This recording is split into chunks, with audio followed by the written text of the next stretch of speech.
Jomi Students Federation Union na the inevitable split documents on state-sponsored ethnic cleansing in Manipur 2023 haina mingthonduna Manipur lengakta maral siba lairik ama fonglubaga mari leinana police case ama lokhanaba Commissioner Home T Ranjit na Manipur Police ki Director General Rajiv Singh da khangankrai. Manipur Police ki Director General Rajiv Singh da Manipur Home Commissioner T Ranjit na iba charol amada Jomi Students Federation Union na the inevitable split documents on state-sponsored ethnic cleansing in Manipur 2023 haina mingthon balairik asi fongduna Chief Minister N Birena Luchingba Manipur lengakta maral sibaga loinana print amadi electronic media da yumfam yaudaba warul kya fongdokle haina maral sirakibani. Cherol adugi subject da most urgent haina palladuna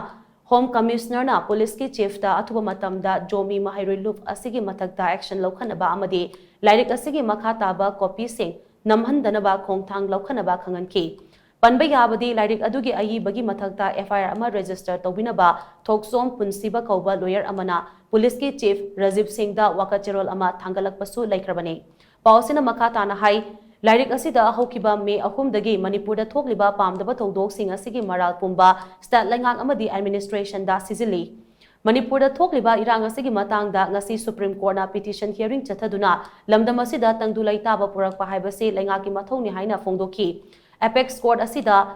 Manipur High Court Bar Association na thangalaki ba wakat amagi matung ina center amadi state lengak na Manipur gi khwaidagi maru oiba national highway gi kilometer 10 sang basarukta nongmada changdaba yadraba polam se puthok puchin tawbada apanba pidanaba khongthang lokhat kadabani case asigi hearing hayeng amuk makatana chathagani haina so pasna makatari.